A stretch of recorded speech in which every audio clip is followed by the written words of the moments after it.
নমস্কার। আজকে চলে এসেছি তোমাদের সঙ্গে শেয়ার করতে কিভাবে বাড়িতে দুধ থেকে ঘি বানাই।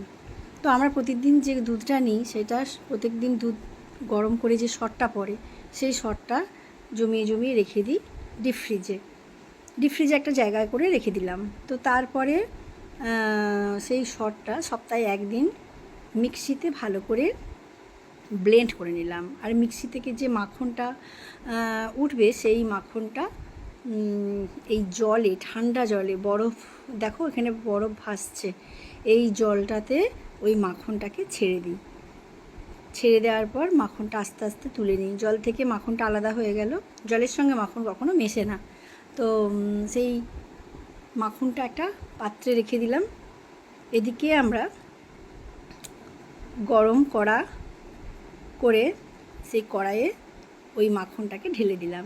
ঢেলে দেওয়ার পর সেটা আস্তে আস্তে গরম করতে লাগলাম।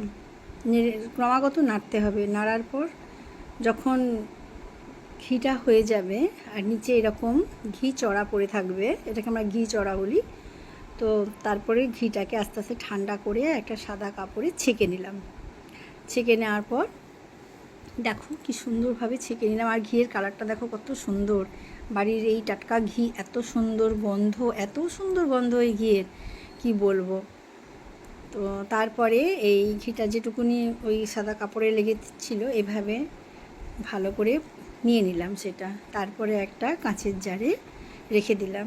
আর প্রতিদিন এখান থেকে নিয়ে গরম ভাতের সঙ্গে আমরা খাই। আজ এই পর্যন্ত, নেক্সট ভিডিও নিয়ে আসবো।